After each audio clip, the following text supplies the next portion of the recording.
and welcome to Stan the Wine Man TV. I am your host, Stan Rattan, and this is the Blue Collar Wine Show, where I help you spend your wine dollars wisely. We're here at San Juan County Fair. We have a small but live audience. You guys give yourself a hand. All right, there they are. All right. And today we're going to interview Chris Lawler. He is the current and new winemaker at San Juan Vineyards. And just a little rundown, San Juan Vineyards started in '96. They planted the vineyards. Yvonne's here, the owner of San Juan Vineyards.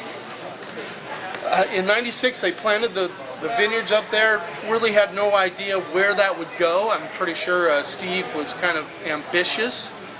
And eventually it all fell into Yvonne's hands, and she did all the marketing and got the wines out there and really has been a hard worker in getting San Juan Vineyards on the map. And she's done a good job. What's your current production, Yvonne? 4,500? 3,500 cases a year.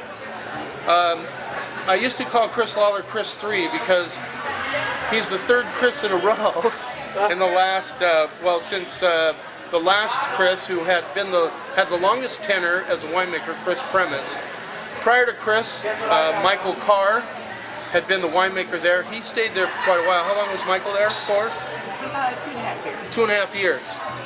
So Chris Premis, Michael Carr put him on the map. Chris Premis kind of took over and kept him going. And now we have Chris Lawler. Chris, thanks for coming on board. Thanks for having me. Looking forward to seeing what he's going to do. So far, the Madeleine Angevine, they grow two types of grapes here on the island, Madeleine Angevine and Zigreba. Those are the two grapes. The reason for that is that's pretty much the only grapes you can grow in western Washington. And then they haul the rest of the grapes over from eastern Washington and make all the wines here at the vineyard. So far, the Madeleine Angevine that you made has garnered 4 gold medals, which is quite an accomplishment. Good job. 21-year-old vines, that's pretty impressive. 21 years old, so the older the vines get, of course, the better fruit that they do. And you were involved in all the pruning for this current vintage, right? Current one, yeah. Yeah. I arrived last August, so the pruning was done last year. Okay, so you arrived right after they had already harvested. Oh no, right before harvest. Right before harvest. Okay. And how did that vintage look? Well, that's it right here. That's it. That's it right here. So 3 gold medals. That's awesome. So Chris, maybe you could tell these guys how you got started in the wine world. Started making wine in my basement and got a little carried away. I was instantly hooked and decided that this is what I was going to do. So I had some money, got a couple investors, and started my own winery. Okay. What winery was that?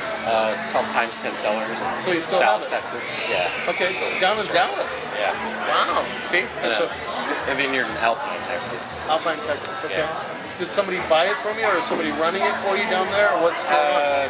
Yeah, I'm still a silent partner in the operation, but yeah. Okay, what's it called?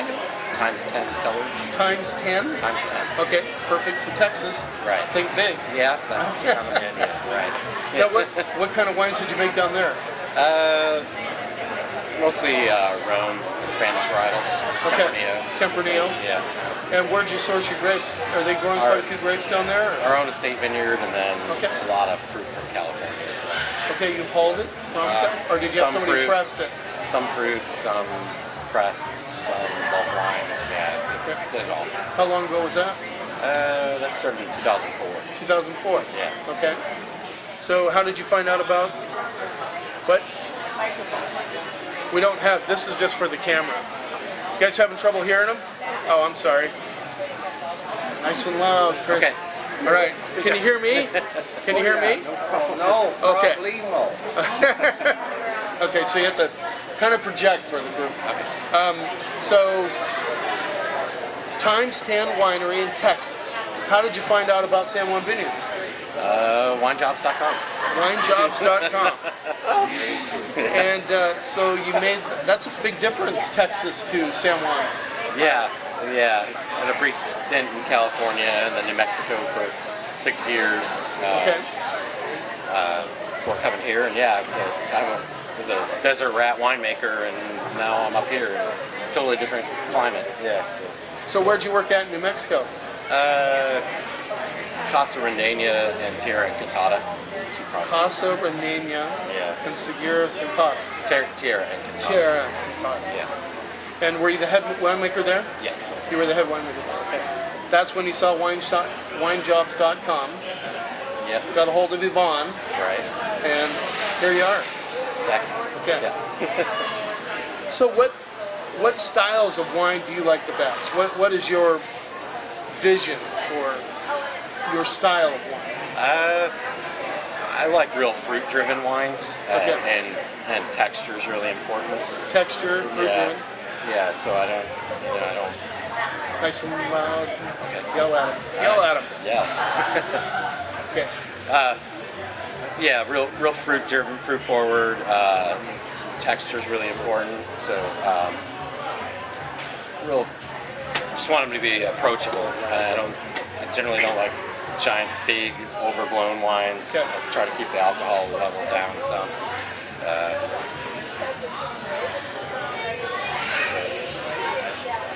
Do you have a particular crop load that you like to see? Like when you're talking to the vineyard managers over there, do you have a certain crop load that you like to see on the vines? yeah, max 3 to 4 tons per acre. 3 to 4 tons per acre. Okay. Okay. Do you guys understand that, the crop level? So certain winemakers like to have a certain amount of tons per acre. It's kind of a, I guess the word would be, it's actually not so true that the more tons you have, the worse the fruit is. Some people think if you go to 2 tons per acre, the fruit isn't going to be as good. That is not entirely true. A lot of it has to do with the quality of fruit and all that. So he says he likes between 3 to 4 tons per acre. Where are you sourcing your fruit at this year? The reds will come from Destiny Ridge, Destiny Ridge, Hills. yeah. The whites will come from Crawford. Crawford, yeah. Okay. Yeah. Does anybody know where Destiny Hill is?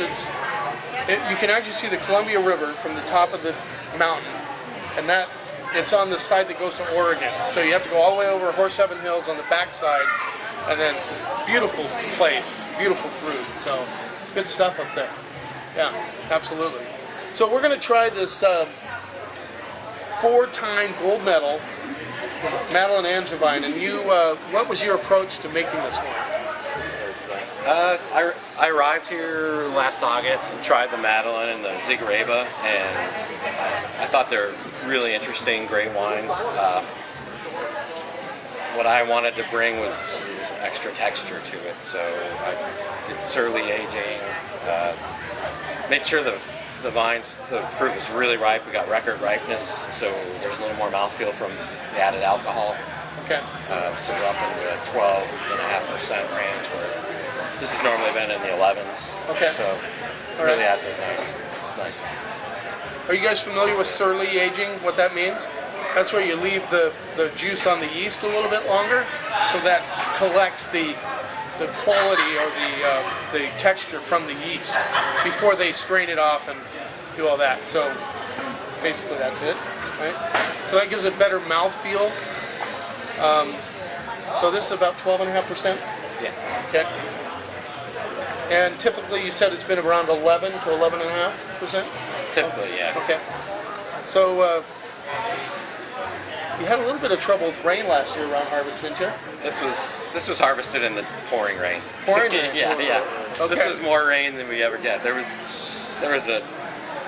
probably 4 or 5 inches of water in all the picking bins. So, Yeah? So we had to dump Unfortunately, all you don't that have to out, take it very far. No.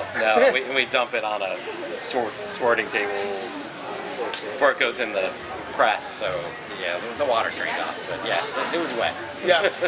How many of you've all been out to San Juan Vineyards? Yep. Very small operation. The sorting tables are very big.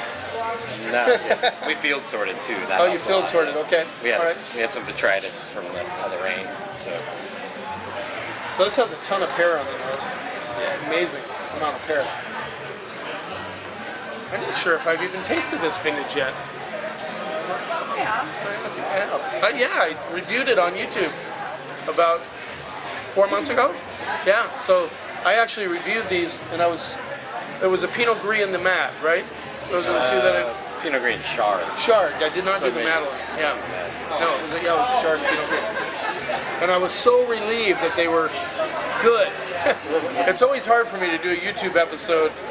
Well, I'm not going to critique the wines here, but I always get nervous because, Yvonne knows I tell the truth. So sometimes I want to make sure they're good, and you did a good job. So thank you.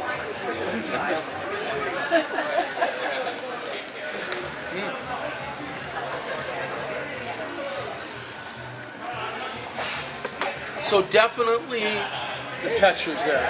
I've never, in the past it's been a lot more lean than this. So actually I can no longer call this a Sauvignon Blanc on steroids. That's the way I used to describe the Madeleine Angevin. Yeah, definitely riper fruit. Oh yeah. A lot bigger. Yeah. So obviously that appeals to a lot of the judges like it. Yeah. Yeah, this is really good. And How many most here have tried importantly, the the customers love it too. Yeah. How many have tried the new Madeleine Angevin from San Juan Vineyards? No, nobody yet? Oh, you have, Jim? Yeah.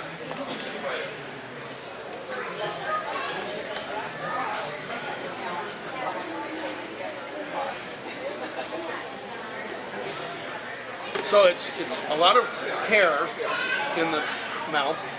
I get a lot of apple too, so it's like an apple pear medley sort of thing. Yeah. It's a lemon, I think. A little bit of lemon, yeah. Yeah, but it's very, very interesting, very smooth. This is a smooth Madeleine Angevin. Yeah.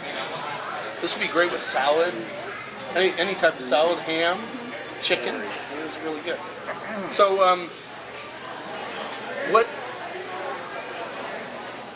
when you're deciding how you want to make a wine, are you thinking bottom line? I mean, because some winemakers get sort of stuck on their artsy sort of way of making wine, and that doesn't pay off for the owner necessarily. So, are you thinking in terms of markability of the wines when you're making them? Oh yeah, I'm very business minded, so I want to make sure the wines will sell. That was part of the rationale behind them. Added mouthfeel, more alcohol in this wine. It was about creating a more approachable wine that would appeal to a broader range of people than just super lean, kind of almost steely, acidic wine that it was in the past. All right. So you think being an owner yourself of a winery kind of helped you have that? Absolutely. Do you think every winemaker should own a winery? I don't know. You might lose your interest in making wine. But it's interesting because how many are familiar with DeLille Cellars? Have you ever heard of DeLille? Well, Paul, or Upchurch, his name, not Paul. Oh, Upchurch, yeah. This is Paul Upchurch, yeah.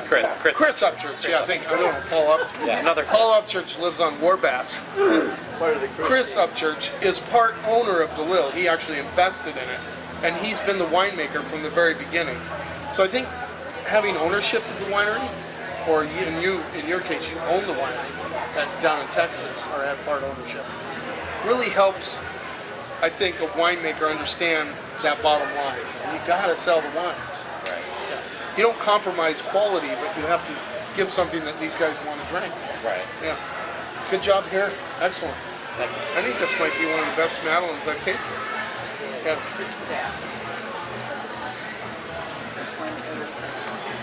Awesome.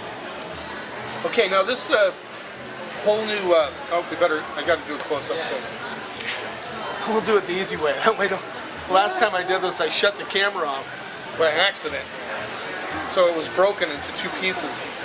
All right. So this is a blend of, nice and loud. Tell them what this is a blend of. This is our South Beach Red, named for South Beach on the island here. It is a blend of 70% Counoise, 20% Syrah, and 10% Merlot. How many have heard of Counoise?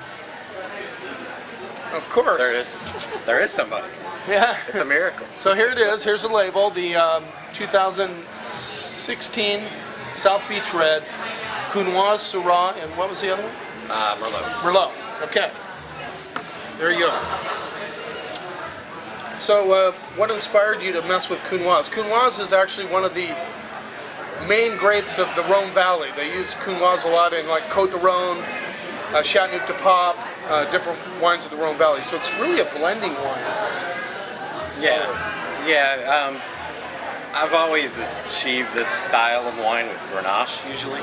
Yeah. And we had 4 Bordeaux's in the lineup, and I wanted to have something like much more fruity, light-bodied, like summer red, so it was another business decision really, and then I got to play with this grape that I hadn't worked with before. Yeah, where'd you get the Counoise from? Destiny Ridge. Destiny Ridge, okay. So there's not a lot of Counoise produced in the state of Washington, so the price is obviously going to be a little bit more, right, for Counoise? Wasn't too bad? No. Jared called us and said, "Hey, I've got some Counoise. Do you want it?" And for a couple of days, we just laughed and like, "Oh no, no one knows what Counoise is." Then a couple of days later, I said, I can make something with that. I can work with it. So we took it 4 times. Okay, 4 times. Yeah. Okay. So basically, he was trying to get rid of it. Yeah. Yeah. Exactly. Yeah. So I've already tried this wine, and how many of you are big fans of Beaujolais Village? So that's Gamay, is what it is. That's a grape Gamay. So when I first tasted it, that's the first thing that came to my mind. This is like a New World Beaujolais Village. That's what I got from it. So let's see what we get on the nose. What do you get on the nose, Chris? Counoise is pepper. I nicknamed this grape Janet Peppercorn. I give wines all sorts of funny nicknames right after fermentation, and so this was Janet Peppercorn. Janet Peppercorn. Janet Peppercorn. Okay, Janet Peppercorn. Yeah. that would be a nice story on the label. Do you have that in the tasting room, Janet Peppercorn? There's a story in our newsletter that comes out tomorrow. Okay, all right, that's pretty cool. Janet Peppercorn story. Yes. Do you have a nickname for the mad? Doll parts. Doll parts? It's really difficult to work with. Doll Parts is a Courtney Love old song, like back, and it's about being like really fragile, and it practically melts in the rain on the vine. And it's really tough to work with. And so is it the white like Pinot Noir? Kinda, yeah. Interesting. Real prone to rot, and so it's just. How many here have tried the South Beach Red? Has anybody here tried it yet? Might want to go out to the tasting room and give it a try. Or maybe you can try some here. There'll be some here. Yeah, that white pepper, the Counoise is so peppery. Yeah, I get a lot of strawberry notes on this Yeah, too. And strawberry. a little bit of raspberry. Yeah, definitely. Fruit, yeah. So Counoise has this like very light. Yeah.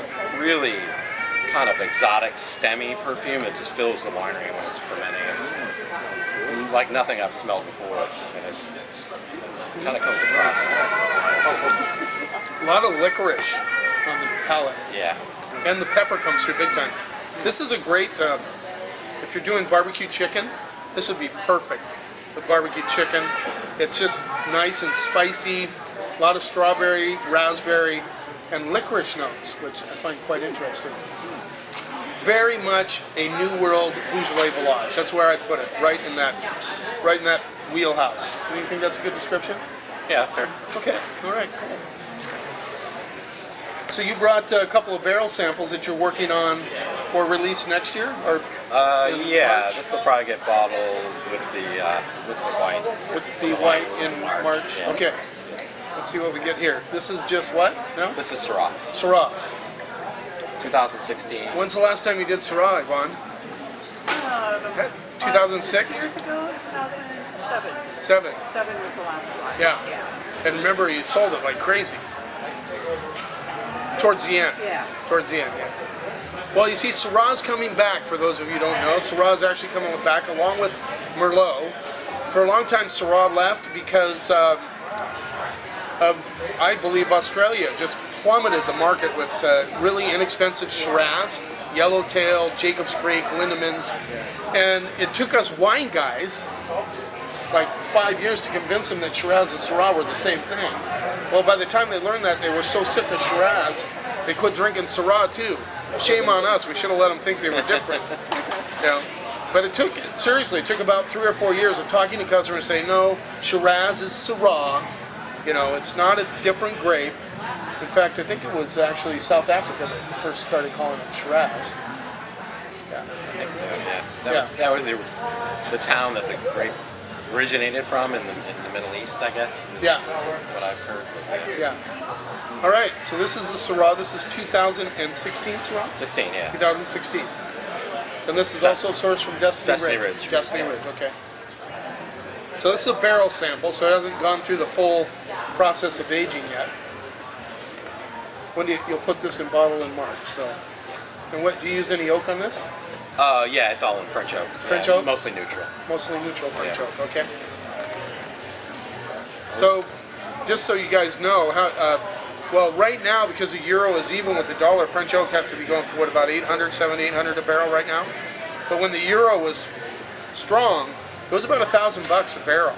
So you start translating that 25 cases per barrel, you have to recoup that cost at $1,000 a barrel. So,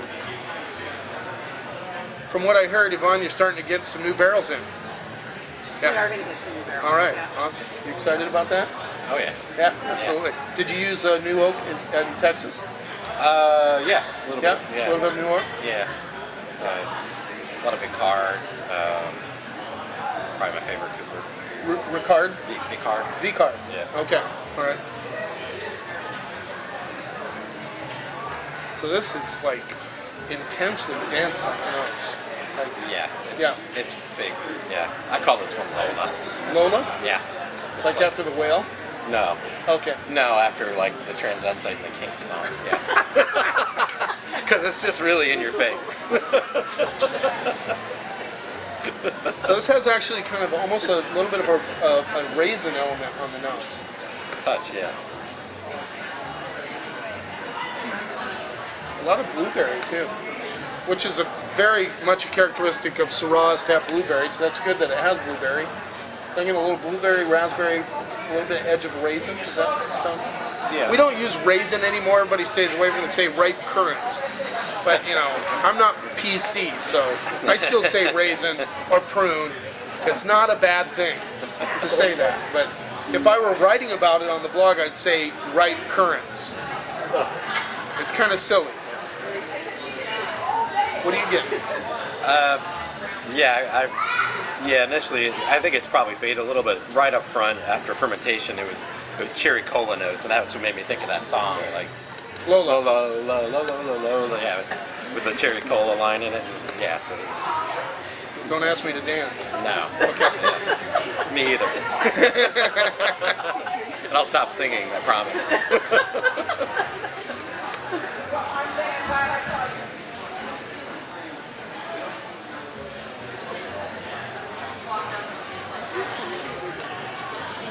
Okay, you guys are in for a treat. This Syrah is, you must be happy with where this is going. This has pepper on it. Oh yeah. This is big. This is a big Syrah. This reminds me a little bit of Bergevin Lane Syrah. They have that one, they give it a name too. I forget, She-Devil or something. Oh yeah. Yeah. So you're going to call this Lola Syrah from San Juan Vineyards? Oh, I don't know if they'll make it to the label. But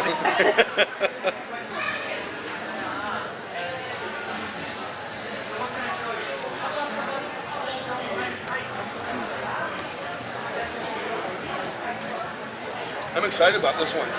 This is going in a great direction. yeah, I'm really happy. It fermented really cold and slow, and it wasn't really my intention. It was a function of being new to the cellar and just not really knowing how much heat you had to add. Right. In front, yeah. So it fermented. It was probably 3.5 weeks. 3.5 weeks in the fermenter? Yeah, it was long and slow. Wow. Yeah. A lot of punching down, huh? Yeah. Oh yeah. So, you guys know about fermentation. They leave it in a bin. Do you have 1-ton bins or 2-ton bins? Our fermenters are like 5-ton. Yeah. Oh, so you put them in the big ones? Okay. Yeah. And do you do manual punch downs? Manual. Yeah. Okay. So the grapes create a cap and they have to punch in. Basically, it's stirring it. And he said they had to do that. He said, how long?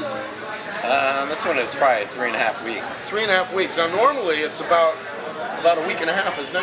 Yeah, 10 days. So they 12 keep days. checking it to see where the alcohol level is, where the sugar level is. They want to get it to dry. You got this to dry? Oh yeah. Okay. And then once it gets to that point where they get it, then they drain off the juice, or you run it through the bladder. You don't have a bladder press. We do. Okay. That's what we you use, run yeah. it through the bladder press. And Yeah, the press. I'll take some of the press fraction. I held out a good portion of the press fraction out of all the reds this year. Can I ask a question? Sure. What is your time frame of capturing the perfect dryness and acidity and all of that? Like at the end of 3.5 weeks, you have 3 hours, or? Oh, no. You kind of let it go dry, and then like depending on what else is going on that day, it might happen immediately. It might happen a day or two later. You know, it's not super critical at the end, unless you're trying to press before dryness. You know, like the Counoise, I pressed that at about, it was still like six bricks or so. I pressed it early because I didn't want to pick up a lot of tannin. So, Right. So toward the end, you know, the alcohol kind of acts as a solvent, and you pick up a lot more tannin at the end. So I wanted to stop that. And then it goes to dry in the barrel, right? Or in the tank. Yeah, this one, it probably wasn't quite finished when I pressed it, and it finished in the barrel. Yeah. This Syrah is excellent, by the way. Beautiful job. Now this is a This Syrah. is the same Syrah with 1% Counoise. Okay. So he's liking this Counoise. Look at the color on this, guys.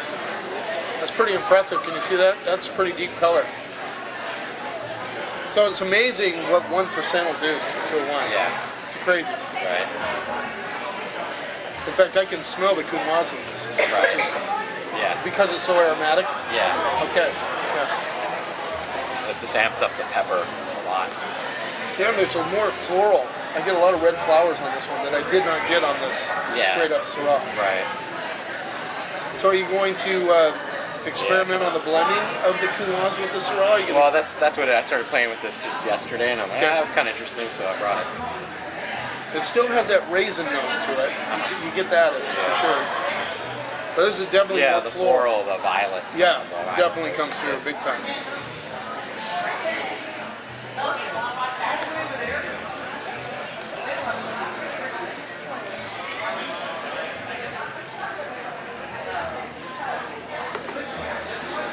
That's interesting. That actually made it a little bit more, for lack of a better term, smoother Yeah, than the other Syrah. I think so too. Yeah, gives it more of a velvet feel in the mouth. Right. Interesting. And the pepper. Yeah. I actually thought the pepper was pretty strong in the first one. This actually turns more white pepper. That one's more black pepper. Yeah. Interesting. What is Counoise? Counoise is the grape out of the Rhone Valley that they blend with Chateauneuf du Pape, Côte de Rhone. They use it a lot there. They use it a little bit in Burgundy too. Do they? Counoise. Yeah, but Yeah, they use it Use a it little there. bit in Burgundy. Well, they're neighbors pretty much. Right. Yeah. Just like they say in Burgundy, they don't ever put Syrah in their Pinot, but that's not true. That's not true. No. Yeah. Although it is against the law, they still, the Rhone guys sneak over some Syrah, especially on lean years when the fruit hasn't ripened where they want. They'll put a little bit of Syrah in their Pinot just to give it a little bit more weight and body.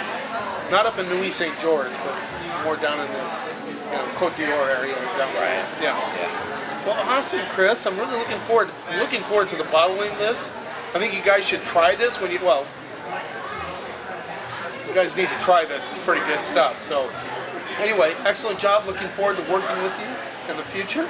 We'll do some more of this. I'm going to do a report on my blog called @San Juan Vineyards. I've been meaning on doing that, but I'm going to start doing that. Kind of giving a report of what's going on at the vineyard on my blog. So if you haven't read my blog, it's StanTheWineMan.com. I'm the blue collar wine guy of the Seattle PI. And this is Stan the Wine Man TV on YouTube. So if you'd like to check it out and subscribe, the more subscribers I have, the better. YouTube really helps you out if you have more subscribers. So if you feel up to it, get on YouTube, subscribe to Stan the Wine Man TV. Thank you, Chris. Thank you, Stan. Looking forward to it. We're lucky to have him. You guys keep watching, and I'll keep helping you spend your wine dollars wisely.